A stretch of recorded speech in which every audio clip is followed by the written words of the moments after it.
ফরেক্স এবং বাইনারিকে গুলিয়ে ফেলে। জিরো কমিশনে ট্রেডিং করা যাচ্ছে, প্রফিট করা সম্ভব না, ডিপোজিটের উপর 30% বোনাসটা তো আছে। লসও করেছেন। ডিয়ার ট্রেডার্স অ্যান্ড ভিউয়ার্স, আসসালামু আলাইকুম। আমি Tariqul Islam Tariq, business development manager of assets FX Asia. Welcome to the new episode of the trading desk by assets FX. আপনারা সবাই জানেন অ্যাসেটস এফএক্স একটি globally recognised forex broker, regulated by FSC, যেখানে আপনি currency pairs থেকে শুরু করে ক্রিপ্টো, কমোডিটিস, স্টকস, মেটালস সহ 1000-এরও বেশি পেয়ারে ট্রেড করতে পারবেন with low fees and instant execution. আমাদের আজকের এপিসোডে আমরা সরাসরি একজন ট্রেডারের ব্যাপারে জানবো, কিভাবে তার এই সেক্টরে আসা এবং ঠিক কি কি চ্যালেঞ্জেস সে ফেস করেছে, সেই সাথে তার সমাধানও। আজকে আমাদের সাথে গেস্ট হিসেবে আছেন মিস্টার মুবিনুল হক, যিনি একজন young tedder. Hello mister Mubin, কেমন আছেন আপনি? আসসালামু আলাইকুম ভাইয়া, আলহামদুলিল্লাহ ভালো আছি, আপনি ভালো আছেন? জি আলহামদুলিল্লাহ। Welcome to our podcast session. শুরুতেই আমরা আপনার ব্যাপারে জানতে চাইব। Please introduce yourself with our audience. Sure. আসসালামু আলাইকুম এভরিওয়ান, আমি মোহাম্মদ মুবিনুল হক। আমি আমার প্রফেশনাল ক্যারিয়ারের পাশাপাশি বর্তমানে নিজেকে ট্রেডিং এর সাথে যুক্ত রেখেছি। প্রফেশনাল ক্যারিয়ার অলমোস্ট আমার 7 বছর। আমি নিজেকে নেটওয়ার্কিং সেক্টরে যুক্ত রেখেছি। চাকরির পাশাপাশি এখনো পর্যন্ত আমি নিজেকে ট্রেডিং এর সাথে মনোনিবেশ করে রেখেছি। চেষ্টাই আছে যাতে ফুল টাইম ট্রেডার হিসেবে নিজেকে পরিচিতি করতে পারি। Wow, impressive. আপনার ক্যারিয়ারের পাশাপাশি আপনার এই ট্রেডিং এর জার্নি, স্পেশালি শুধুমাত্র যদি আমি বলি যে কতদিন ধরে আপনি ট্রেড করছেন বা ট্রেডিং ক্যারিয়ারটা কতদিনের? আমি আমার প্রফেশনাল ক্যারিয়ারের পাশাপাশি ট্রেডিংটাকে ইন্ট্রোডিউস করেছি অলমোস্ট 8 মাস হয়ে যাচ্ছে। 8 মাস ধরে আমি ট্রেডিং করছি কিন্তু পারা। Wow, impressive. আপনার জার্নিটা খুব লম্বা নয়, আবার খুব স্বল্পও নয়। তো শুরুটা কি ডাইরেক্টলি ফরেক্স থেকে ছিল, নাকি বাইনারি বা অন্য কোথাও আপনি ঘুরেছেন? আসলে ভাইয়া, ট্রেডিং বলতে আমি নিজেকে পুরোপুরি ফরেক্সকে বুঝিয়েছি বা বুঝি। বাইনারি বা অন্যান্য কোনো সাইটে আসলে ট্রেডিং করা আমার এখনো পর্যন্ত হয়নি এবং কখনো করিয়া ইচ্ছা না। ওকে, দ্যাটস নাইস। অ্যাকচুয়ালি আমাদের দেশে অধিকাংশ মানুষ হচ্ছে ফরেক্স এবং বাইনারিকে গুলিয়ে ফেলে এবং মিক্স করে ফেলে। তো এটা ভালো যে আপনি সরাসরি ফরেক্স থেকেই শুরু করেছেন। ওকে, মিস্টার মুবিন, আমি আরেকটু জানতে চাই যে আপনি এক্স্যাক্টলি অ্যাসেটস এফএক্স এর সাথে কতদিন ধরে আছেন? ওকে, অ্যাসেটস এফেক্টসের সাথে ভাইয়া আমার জার্নিটা হচ্ছে লাস্ট 2 মাস ধরে। আমি লাস্ট 2 মাস ধরে অ্যাসেটস এফেক্টসে ট্রেডিং করে যাচ্ছি। Wow, that's great. তার মানে হচ্ছে যে আপনি অন্যান্য ব্রোকারেও ট্রেড করতেন, এবং তাহলে আপনি অ্যাসেটস এফএক্স এ কেন সুইচ করলেন, বা অ্যাসেটস এফএক্স এর কোন ব্যাপারগুলো আপনার সবচেয়ে বেশি ভালো লেগেছে? ওকে, অ্যাসেটস এফেক্টস এর সবচেয়ে ভালো লাগার যে বিষয়টা ছিল সেটা হচ্ছে যে তাদের জিরো এসিএন যে অ্যাকাউন্ট টাইপটা আছে, সেই অ্যাকাউন্ট টাইপটা, এই অ্যাকাউন্ট টাইপটাতে আমি চেক করে দেখলাম একদম লোয়ার স্প্রেডে এবং জিরো কমিশনে ট্রেডিং করা যাচ্ছে, যেটা অ্যাজ এ ট্রেডার হিসেবে আমার জন্য খুবই বেনিফিটেড। সেই সাথে অ্যাসেটস এফেক্টস এর জন্য খুব লুক্রেটিভ একটা আবার ডিপোজিটের উপর 30% বোনাসটা তো আছে। অ্যাজ এ বাঙালি হিসেবে তো কে না চাইবে এই অফারটাকে লুফে নিতে। That's true. সাপোর্ট নিয়ে কোনো কমেন্ট? অবভিয়াসলি আছে ভাইয়া, সাপোর্টটা তো মোস্ট ইম্পর্ট্যান্ট একটা ফ্যাক্ট। অ্যাজ এ ট্রেডার হিসেবে ডে টু ডে আমরা যখন ট্রেডিং এক্সপিরিয়েন্স করতে যাই, বেশ কিছু প্রবলেম আমরা ফেস করি, ডিফিকাল্টিস আছে, অনেক কিছুই ফেস করতে হয়। অন্যান্য ব্রোকারে যে হয় কি যে সাপোর্ট এআইডার মেল করতে হচ্ছে, লাইভ চ্যাটে কথা বলতে হচ্ছে, অথবা তাদের কাছ থেকে আমি অটোমেটেড বটের কিছু রিপ্লাই পাচ্ছি। বাট নিজের যে প্রবলেমটা আছে সেটা প্রপারলি এক্সপিরিয়েন্স করা বা এক্সপ্রেস করার মতো আসলে সিচুয়েশনটা হয় না। আমিও হয়তোবা প্রপারলি বুঝাতে পারি না, তারাও হয়তো আমাকে প্রপারলি গাইড করতে পারে না। সো অ্যাসেটস এফেক্টস এর সবচাইতে মোস্ট ইম্পর্টেন্ট পার্টটাই হচ্ছে তাদের সাপোর্ট। এনি টাইম আমি তাদেরকে সাপোর্ট অ্যাভেলেবেল পেয়েছি। সবচাইতে বড় কথা হচ্ছে তাদের সাথে আমি আসলে আমার নিজের ভাষায় কথা বলতে পারছি। নিজের ভাষায় কথা বলতে পারার মতো স্বাচ্ছন্দ্য বা আরাম বোধটা আসলে যারা এক্সপিরিয়েন্স করেনি তারা আসলে বুঝতে পারবে। That's true. ওকে, আমরা আপনার ট্রেডিং এর হিস্ট্রি বা ট্রেডিং জার্নির কোয়েশ্চেন গুলোতে যাচ্ছি। আপনি যখন রিয়েল অ্যাকাউন্টে ট্রেড শুরু করেছিলেন, তখন ঠিক কত ক্যাপিটাল দিয়ে শুরু করেছিলেন? আমাদের কি এক্সাক্ট ডেটাটা বলা যায়? শিওর ভাইয়া, এক্সাক্ট ডাটা অবভিয়াসলি বলা যায়, কারণ আমি ট্রান্সপারেন্ট থাকতেই পছন্দ করি। ইনিশিয়ালি আমি যখন এক্সিকিউট করি, ফরেক্স ট্রেডিং এ আসার প্ল্যান করি, আমার ডেমো টেস্টিং এর পরবর্তীতে আমি real dollar first time deposit করেছিলাম হচ্ছে $60, যেটা পুরোটাই আমি ট্রেডিং করতে গিয়ে ডে টু ডে তে লস করে ফেলি। এরপর নিজেকে আর একটু গুছিয়ে নেই, ব্যাক টেস্টিং করি, অ্যানালাইসিস করে স্ট্রং করার চেষ্টা করি, তারপর আবার নতুনভাবে নিজেকে গুছিয়ে নিয়ে $200 দিয়ে শুরু করি। আলহামদুলিল্লাহ এখনো পর্যন্ত সেই $200 ক্যাপিটাল নিয়েই আছি। Wow, that's impressive and that's really nice. Really nice. আমি এটার সাথে একটু অ্যাড করব যে আমাদের দেশে অধিকাংশ ট্রেডারদের একটা ধারণা, একটা কমন ধারণা যে বড় ক্যাপিটাল বা বড় ব্যালেন্স না থাকলে এই মার্কেটে টিকে থাকা এবং প্রফিট করা সম্ভব না। এটা আমার পার্সোনাল এক্সপেরিয়েন্স থেকে এবং আমার সাথে যারা আরো কাজ করে তারা সবাই এই ধরনের এক্সপেরিয়েন্স পেয়ে থাকে বা এই ধরনের ফিডব্যাক পেয়ে থাকে। তো এই কনসেপ্টটার সাথে আপনি কি একমত?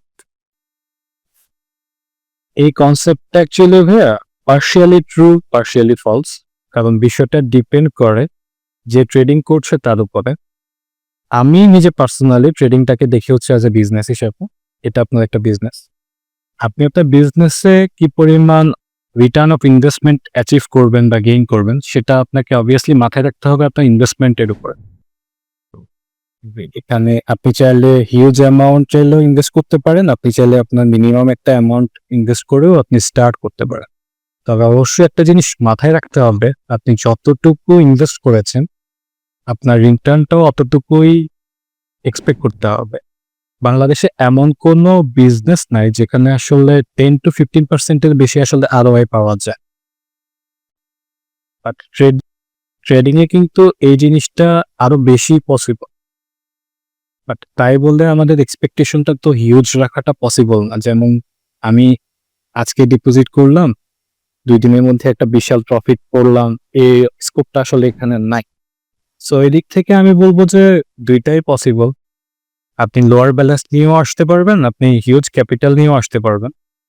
যদি আপনি $100 ক্যাপিটাল নিয়ে মার্কেটে মুভ অন করেন, আপনাকে রিটার্নটাও এক্সপেক্ট করতে হবে $100 মতো করেই। সেম ভাবে আপনি যদি $1000 নিয়ে আসেন, সেক্ষেত্রে কিন্তু আপনাকে রিটার্নটা এক্সপেক্ট করতে হবে $1000 মতো করে। সো এদিক থেকে it's partially true and partially false. আমি আপনার মতামতের সাথে কমপ্লিটলি এগ্রিড। ইভেন অধিকাংশ সময় আমরা তো প্রতিদিন হচ্ছে অনেক ট্রেডারদের সাথে কথা বলি বা কমিউনিকেট করি। তো তখন আমরা দেখতে পাই যে $100 ডিপোজিট করে বা $50 ডিপোজিট করে সে হচ্ছে খুব শর্ট টাইমের মধ্যেই হচ্ছে অনেক হাই এক্সপেকটেশন বা অনেক পরিমাণ প্রফিটের রিটার্নের জন্য এক্সপেক্ট করে থাকে। ঠিক আছে? সো আই থিংক যাদের এই ধরনের কনফিউশন ছিল তারা অলরেডি এই কনফিউশন থেকে একটা ভালো সাজেশন পেল। তো সেক্ষেত্রে আমি আমার নেক্সট কোশ্চেনে যাই।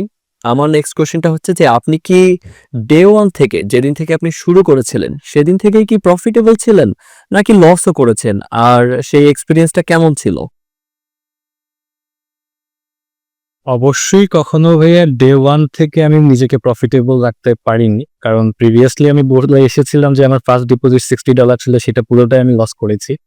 যেহেতু আমি পুরো ডলারটাই লস করে ফেলেছি, দ্যাট মিনস আমি শুরুর দিন থেকে ডে 1 থেকে প্রফিটেবল ছিলাম না। বাট সেই সাথে যদি নিজের পার্সোনাল এক্সপিরিয়েন্স থেকে বলি, যে আমি আমার পার্সোনাল লাইফে যতজনকে চিনি তারা আসলে কেউই ডে 1 থেকে নিজেকে প্রফিটেবল রাখতে পারেন। এটা পসিবল না। আসলে ট্রেডিং লাইফটাতেই প্রফিট অ্যান্ড লস বোথ আর ইনভলভ। সো এই জার্নিতে দুইটাই আপনার একসাথে থাকবে। বাট আপনি যদি নিজেকে লং টার্মে এস্টাবলিশ করতে চান, তাহলে অবভিয়াসলি আপনাকে মানি ম্যানেজমেন্ট করতে হবে প্রপারলি, রিস্ক ম্যানেজমেন্ট করতে হবে প্রপারলি, অ্যানালাইসিস করতে হবে প্রপারলি, ইভেন আপনাকে একটা ডিসিপ্লিনড ওয়েতে ট্রেডিং লাইফটা লিড করতে হবে বা ক্যারিয়ারটাকে আপনাকে গুছিয়ে নিয়ে আসতে হবে। ওয়েল, আপনার লাস্ট স্টেটমেন্টের মধ্যে খুব গুরুত্বপূর্ণ 3টি টার্ম চলে এসেছে। এক হচ্ছে analysis, second risk and money management, আর সেই সাথে ডিসিপ্লিন। তো এগুলো আসলে কতটা গুরুত্বপূর্ণ একজন ট্রেডারের জন্য? Well, আমার কাছে ভাইয়া এই বিষয়গুলো হচ্ছে একজন ট্রেডারের জন্য বেসমেন্ট। কারণ একজন ট্রেডার যদি এই বিষয়গুলোকে প্রপারলি ফলো করতে পারে, তাহলে ডে এন্ডে সে অবভিয়াসলি নিজেকে একজন সাকসেসফুল ট্রেডার হিসেবে ইন্ট্রোডিউস করতে পারবে বলে আমার মনে হয়। Okay, I will also believe the same.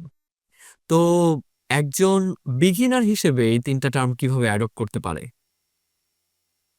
As a beginner হিসেবে এই ৩টা টার্ম অ্যাডপ্ট করার জন্য ভাইয়া আমি অবভিয়াসলি বলব প্র্যাকটিস, প্র্যাকটিস অ্যান্ড প্র্যাকটিস।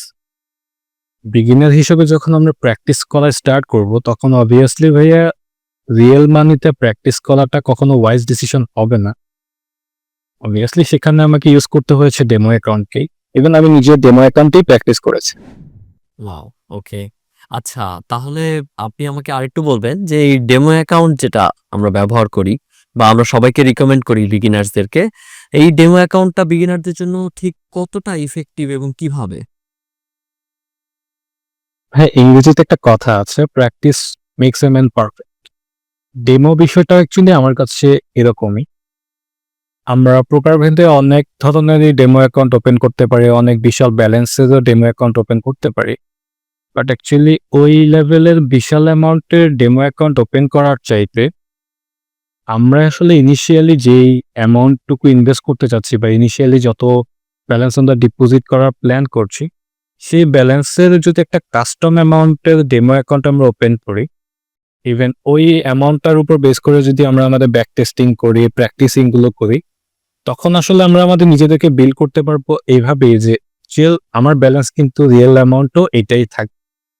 আমাকে কিভাবে প্ল্যান এক্সিকিউট করতে হবে, আমি কিভাবে অ্যানালাইসিস করব, সবকিছু আসলে আমি ওই ব্যালেন্সটার উপরে যখন বেস করে প্র্যাকটিস করব, তখনই আসলে কিন্তু আমি ডে এন্ডে নিজেকে লাভবান করতে পারবো।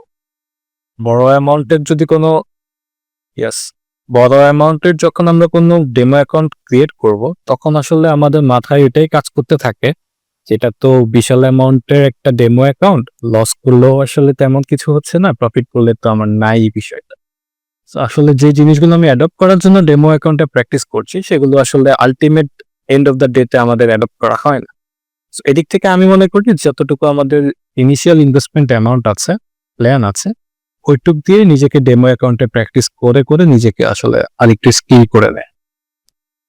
ওকে, ওকে। তার মানে মেইন কথা হচ্ছে যে একজন বিগিনার হিসেবে আমি রিয়েলি যতটুকু মেইন ব্যালেন্স রাখতে পারি, যতটুকু আমি ক্যাপিটাল আমার নেয়ার অ্যাবিলিটি আছে, সেটা হতে পারে $50, সেটা হতে পারে $100, $200, হোয়াটএভার ইট ইজ, ওই অ্যামাউন্টটা রেখেই আমি ডেমো অ্যাকাউন্টে প্র্যাকটিস করব এবং ডেমো অ্যাকাউন্টটাকে রিয়েল ভেবেই হচ্ছে আমি প্র্যাকটিসটা করব, রাইট?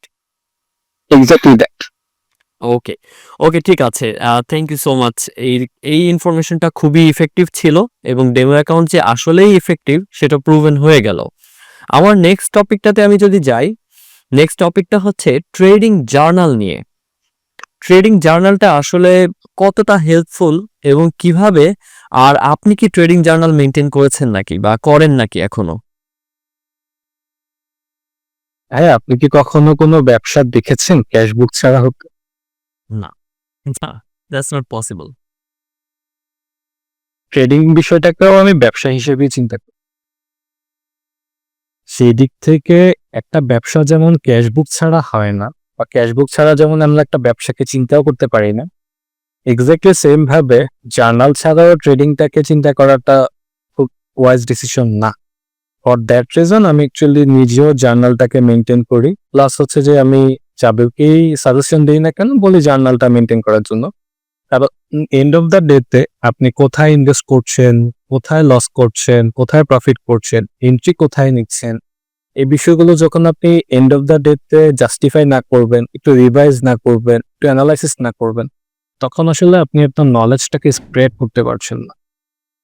আমার দিক থেকে এই জন্যই আমি অলওয়েজ বলি জার্নালটা খুব খুব বেশি এফেক্টিভ একটা বিষয়। আর আমি এদিক থেকে বলবো যে এই জিনিসটা আমি একটু ওল্ড স্কুল ভাইবে রাখার বিষয়ে স্বাচ্ছন্দ্য বোধ করি। যেমন আমি বিষয়টা লিখে রাখতে পছন্দ করি কাগজে কলমে। কারণ ছোটবেলা থেকে একটা জিনিস শুনে বড় হয়েছি, একবার লিখা 10 বার করা সমান।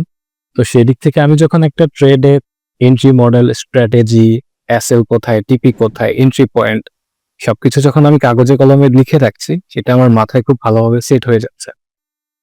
প্রয়োজনের টাইমে আমরা যখন প্রয়োজন পড়ে তখন আমি এই জিনিসটা একটু উল্টিয়ে দেখতে পারছি কি আছে না আছে। সো আমার কাছে মনে হয় যদি জার্নালটা প্রপারলি মেনটেন করা যায়, এটা আমাদেরকে খুব স্ট্রং একটা গাঁথনি দিতে সাহায্য করবে, যেটা লম্বা সময় বা লং টার্মে সাস্টেনেবিলিটির জন্য খুব বেশি ইম্পর্টেন্ট।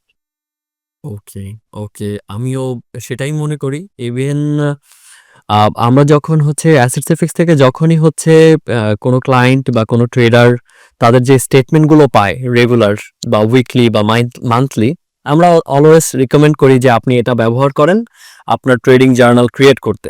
এটা আসলে এফেক্টিভ। তো আমি যদি এর পরের টপিকে যাই, পরের আমার কোয়েশ্চেনটাতে যাই, সেটা হচ্ছে যে রিস্ক অ্যান্ড মানি ম্যানেজমেন্ট। এটা আপনি কিভাবে মেইনটেইন করেন আমাদেরকে যদি একটু বলেন? ওকে, রিস্ক অ্যান্ড মানি ম্যানেজমেন্টের কথা যদি বলি, আমি সবসময়ই যখন একটা এন্ট্রি প্ল্যান করি, তখন আমি একটা জিনিস মাথায় রাখি যে আমি এই একটা এন্ট্রি পয়েন্টে আমি আমার মেইন যে ব্যালেন্সটা আছে, ইনভেস্টমেন্ট ব্যালেন্স, সেই ব্যালেন্সে ম্যাক্সিমাম 10% পর্যন্ত রিস্ক নেওয়াটাকে প্রেফার করি। আমি এর চাইতে বেশি রিস্ক নেওয়াটাকে আসলে সেফ মনে করি না, যেহেতু আমার ইনভেস্টমেন্ট অ্যামাউন্ট একটু লো আছে। আর যেহেতু আমি 10% ড্রব্যাক অ্যাফোর্ড করতেছি, সেটার এগেইনস্টে আমি ট্রাই করি হচ্ছে যে আমার প্রফিট মার্জিনটাও যাতে অ্যাটলিস্ট 1:2 অথবা 1:3 তেই যাতে আমি রাখতে পারি। এত অ্যাগ্রেসিভ এন্ট্রির চাইতে আমি হোল্ড করি বা আমি ওয়েট করি যতক্ষণ পর্যন্ত আমি একটা প্রপার সেটআপ না পাই। ট্রু। এতটুকুই। ওকে, ওকে, ওকে, দ্যাটস রিয়েলি নাইস। এবং আমরা অলওয়েজ বলি প্রত্যেকটা অ্যাকচুয়ালি যারাই ট্রেডিং নিয়ে কথা বলে সবসময় বলে থাকে যে রিস্ক অ্যান্ড মানি ম্যানেজমেন্টটা মাস্ট মেইনটেইন করতে। এটা খুবই জরুরি। আদারওয়াইজ আপনার ব্যালেন্স, টোটাল ব্যালেন্স 0 হয়ে যেতে পারে যেকোনো সময়। ঠিক আছে? এনিটাইম। হ্যাঁ। তো আমি যদি আরেকটু আমার নেক্সট টপিকটাতে যাই বা নেক্সট কোয়েশ্চেনে যাই, একজন ট্রেডার হিসেবে আমরা এটা সবাই বিলিভ করি বা এটা সবাই ফেস করি এই ইস্যুটা। সবচেয়ে কঠিন পার্ট হচ্ছে যে ট্রেডিং সাইকোলজি। তো এই ট্রেডিং সাইকোলজি আপনি কিভাবে মেইনটেইন করেন? সাইকোলজি বিষয়টা হচ্ছে যে ভাই একদম কোর একটা বিষয় ট্রেডারদের জন্য। এই জিনিসটা আমি নিজে পার্সোনালি বলি হচ্ছে ডিসিপ্লিন ট্রেডিং সিস্টেম যেটাকে ফলো। আমি যদি একটা ফিক্সড রুটিনে চলি, ফিক্সড একটা ডিসিপ্লিন ওয়েতে চলি, তখনই দেখা যায় যে আমি আমার ট্রেডিং জার্নিটাকে স্মুথ করার জন্য একটা স্ট্রং সাইকোলজি বিল্ড করতে পারছি। যেমন আমি যদি আমার দিক থেকে বলি, আমি কখনো ওভার ট্রেডিং এর দিকে নিজেকে ফোকাস করি না। আমি পার ডে ট্রাই করি ম্যাক্সিমাম 3টার মতো ট্রেডে এন্ট্রি নেওয়ার জন্য, যাতে আমার এই 3টার মধ্যে আমি আমার এক্সপেক্টেড যে প্রফিট মার্জিনটা থাকে সেটা যাতে আমি অ্যাচিভ করে নিতে পারি। আমি আবার এটাও চেষ্টা করে থাকি যদি আমি ব্যাক টু ব্যাক 2টা অ্যাসেল হিট করে ফেলি, আমি আর থার্ড এন্ট্রিতে ওই দিনের জন্য ইনভলভমেন্টে যাই না। আমি নিজেকে তখন পজ করি, একটু পজ করে নিই। হয়তোবা ওই দিন আমার খুব অ্যানালাইসিস গুলো ভুল হচ্ছে, আমি নিজেকে রিজন গুলো ব্যাক টেস্টিং করে আইডেন্টিফাই করার চেষ্টা করি। ওভার ট্রেডিং না করে আমি চেষ্টা করি হচ্ছে সলিড ট্রেডিং করার জন্য। এখনো পর্যন্ত নিজেকে এভাবে একটু কন্ট্রোল করতে পারছি বলে আলহামদুলিল্লাহ টিকে আছি। নাইস। যাক, আলহামদুলিল্লাহ, আলহামদুলিল্লাহ। শুনে খুব ভালো লাগলো। কারণ অধিকাংশের আমরা যখনই হচ্ছে দেখি যে ট্রেডার্স কন্টিনিউয়াস লস করছে, তার মধ্যে এই সাইকোলজি বা সাইকোলজিক্যাল যে ব্যাপারগুলো, সেলফ কন্ট্রোলিং এর যে ব্যাপারগুলো, এই জিনিসটা হচ্ছে অ্যাডপ্ট করা খুব কঠিন হয়ে যায়। এবং ডিসিপ্লিনে থাকা তো প্রায় অসম্ভব আমাদের দেশের মেজরিটি ট্রেডার্সদের জন্য। তো অবশ্যই, অবশ্যই সাইকোলজি ম্যানেজমেন্ট খুব জরুরি বা নিজেকে কন্ট্রোল করার যে বিষয়টা সেটা খুবই জরুরি। আমি আরেকটু জানতে চাচ্ছি যে আপনার এই ট্রেডিং জার্নিতে কোনো মেন্টরের ভূমিকা কি আছে? জি ভাই, অবশ্যই আছে। মেন্টর ছাড়া আসলে ট্রেডিং জার্নিটা খুব একটা সহজ হয় না। কারণ অনেক সময় দেখা যায় যে আমরা যদি নিজেরা নিজেদেরকে ডেভেলপ করা প্ল্যান করি, শুরুতে তো সবাই প্রত্যেকেই তো ভুল করি, ভুল করতে করতেই তো আসলে শিখি। এখন নিজেরা যখন সেলফ লার্ন করতে গিয়ে আমরা যখন ভুলগুলো করি, তখন আসলে আমরা আমাদের মোটিভেশনটা ধরে রাখতে পারি। True. একটা টাইমে এসে আমরা ডিমোটিভেট হয়ে যাই, আমরা অনেকে এখান থেকে ফেলিওর হয়ে ঝরে পড়ে যাচ্ছি। এদিক থেকে যদি একজন মেন্টরের প্রপার সাপোর্ট পাওয়া যায়, মেন্টরের যদি একটা গাইডলাইন পাওয়া যায়, সেক্ষেত্রে দেখা যায় নিজের স্কিলটাকে খুব ইজিলি গেইন করা যাচ্ছে, নিজের মোটিভেশনটাকেও একটু বিল্ড করা যাচ্ছে। এন্ড অফ দ্য ডেতে একজন মেন্টর থাকাটা আমি বলবো অবভিয়াসলি খুব ভালো একটা বিষয়। ইভেন এটার একটা ইম্পর্টেন্স অবভিয়াসলি আছে। Always true. মেন্টর থাকা মানে হচ্ছে আপনার একটা প্রপার গাইডলাইন আছে, আপনার মাথার উপর একটা ছাদ আছে। আপনি যদি ভুল করতেও যান তখন আপনাকে সে হচ্ছে বাধা দিতে পারে এবং হচ্ছে আপনাকে দেখিয়ে দিতে পারে, না আপনি এটা করবেন না, আপনি এই দিকটাতে যান। কিন্তু অনেক সময় আমরা দেখি কিছু মেন্টররা শেখানোর কথা বলে দিন শেষে সিগন্যাল গ্রুপে নিয়ে যায়। এবং আমরা কিন্তু অলরেডি ফেসবুক, টেলিগ্রাম, বিভিন্ন চ্যানেল দেখি যে পেইড সিগন্যালের একটা ব্যবস্থা রয়েছে। তো আমার প্রশ্ন হচ্ছে যে এই সিগন্যালগুলো কি আসলেই হেল্পফুল, বা আপনি কি কখনো এরকম কোনো সিগন্যাল ফলো করেছেন? ওয়েল, এই বিষয়টা আসলে ভাইয়া টোটালি ডিপেন্ড করে প্রত্যেকের দৃষ্টিভঙ্গির উপরে। আমি বলবো এই বিষয়টা টোটালি মুদ্রার এপিঠ আর ওপিঠ। বলতে পারেন হচ্ছে যে এই বিষয়টাকে যদি আপনি আপনার সাইড থেকে দেখেন তাহলে একরকম, আমি যদি আমার সাইড থেকে দেখি তাহলে আরেক রকম।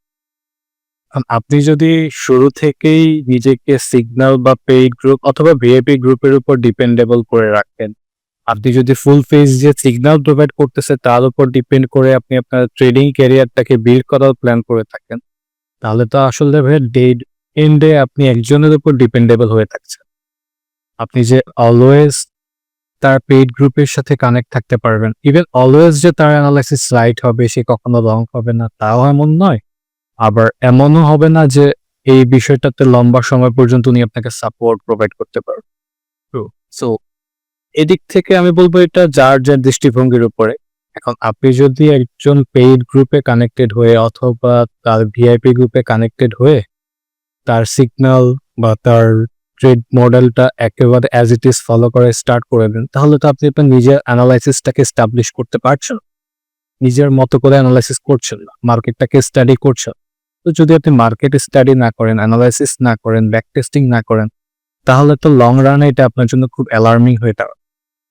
অন দ্য আদার হ্যান্ড আপনি যদি এই জিনিসটাকে পজিটিভলি রিসিভ করার ট্রাই করেন যে আপনি নিজের মতো করে অ্যানালাইসিস করছেন, আপনি নিজে একটা এন্ট্রি মডেল দাঁড় করিয়েছেন, এক্স্যাক্টলি যখন দেখবেন যে সেম এন্ট্রি মডেলটাই আপনার সিগন্যাল প্রোভাইডারও প্রোভাইড করছে, তখন অবভিয়াসলি আপনার মধ্যে একটা পজিটিভ এনার্জি কাজ করবে, আপনি একটু মোটিভেটেড হবে, আপনি একটু নিজেকে বুঝাতে পারবেন যে না, আপনিও সেম ভাবে চিন্তা করতে পারছেন যে কিনা একজন সিগন্যাল প্রোভাইডার যে একজন পেইড গ্রুপ চালায়, পেইড গ্রুপ মেনটেন করে।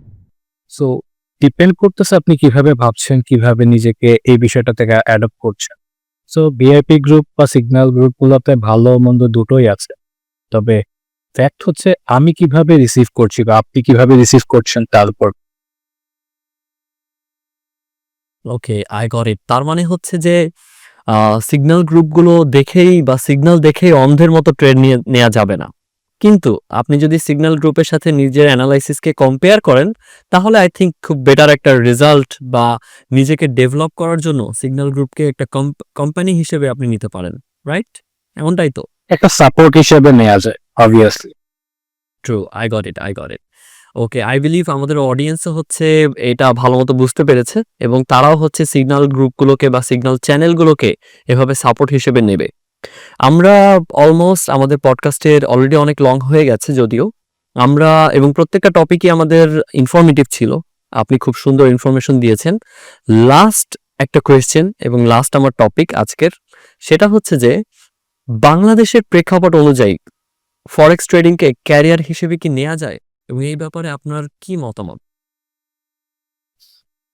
বাংলাদেশের অ্যাকচুয়ালি ভাই যে ক্যারিয়ার পাথগুলো আছে বা যে ক্যারিয়ার নিয়ে মানুষজন গড়বাঁধা চিন্তা ভাবনাগুলো করে, ফরেক্স ট্রেডিং আসলে এক্স্যাক্টলি সেইভাবে খুব একটা শক্ত পজিশনে আসলে নেই।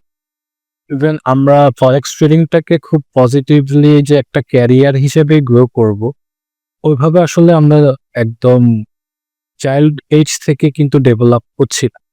আমরা ফরেক্স ট্রেডিং সম্পর্কের বিষয়টাকে জানছি হচ্ছে একটা এজ লিমিট ক্রস করার পরে। অনেকে সেটাকে পজিটিভলি দেখছে, অনেকে সেটাকে নেগেটিভলি দেখছে। পজিটিভ এন্ড নেগেটিভের এই দোটানার মাঝে দেখা যায় কি যে যারাই ট্রেডিং লাইফটাতে ইন্ট্রোডিউস হচ্ছে বা জার্নিটা স্টার্ট করার প্ল্যান করছে, স্টার্ট করেছে, তার মধ্যে 99%ই হচ্ছে ফেলিওর হয়ে যায়, নিজেকে সাকসেসফুল ট্রেডার হিসেবে ইন্ট্রোডিউস করতে পারছে না, বা করতে যারাও পারছে তাদের অ্যামাউন্টটা খুবই কম। তবে আমি এটা বিলিভ করি নিজেকে সাকসেসফুল ট্রেডার হিসেবে ইন্ট্রোডিউস করার জন্য অবভিয়াসলি অনেক লম্বা একটা সময় আপনাকে এক্সপিরিয়েন্স করতে হবে মার্কেটে, প্রচুর পরিমাণে অ্যানালাইসিস করতে হবে। আপনাকে দিন শেষে এই জিনিসটাকে খুব ভালোভাবে নিজের মধ্যে আয়ত্তে আনতে হবে, যে না অ্যাজ এ প্রফেশন হিসেবে আমি আপনাকে বা প্রত্যেকে এই জিনিসটাকে ক্যারি ফরওয়ার্ড করতে পারবো। আমরা আসলে নিজেদের লাইফে ক্যারিয়ার হিসেবে ওই পাথটাকেই সিলেক্ট করি যেটাতে আসলে আমরা নিজেরা খুবই স্কিল্ড, নিজেরা ওই বিষয়টাতে নিজেদেরকে খুব স্বাচ্ছন্দ্য বোধ করি বা এনজয় করতে পারি, সেই ক্যারিয়ার পাথগুলোতে আসলে আমরা নিজেরা যাওয়ার জন্য খুব চেষ্টা করি। আনফরচুনেটলি বাংলাদেশের প্রেক্ষাপট অনুযায়ী হয়তোবা খুব একটা যৌক্তিক ক্যারিয়ার বাংলাদেশের জন্য ট্রেডিংটা হয়তোবা না, ইভেন ইনিশিয়ালস শুরুর ক্ষেত্রে হয়তোবা না। বাট আমি বলবো অ্যাজ এ প্যাসিভ আর্নিং অথবা প্যাসিভ ক্যারিয়ার পাথ হিসেবে আমরা কিন্তু আমাদের রেগুলার প্রফেশনাল লাইফের সাথে এটাকে অ্যাটাচ রাখতে পারি। এন্ড অফ দ্য ডেতে আপনি আপনার প্রফেশনাল লাইফটাও কন্টিনিউ করলেন, আপনি আপনার ট্রেডিং জার্নিটাকেও কন্টিনিউ করে করে এক্সপিরিয়েন্স গ্যাদার করছেন, নিজেকে স্কিল করছেন।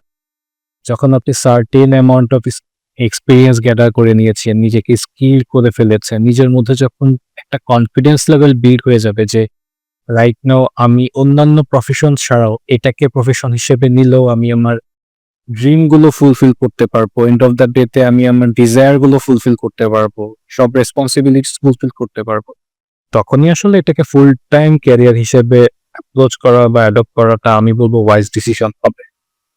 ওকে, ট্রু, ট্রু। আমরা খুব ক্লিয়ার একটা কনসেপ্ট বা ক্লিয়ার একটা অ্যান্সার আপনার থেকে পেলাম। খুব সুন্দর বলেছেন আপনি অ্যাকচুয়ালি।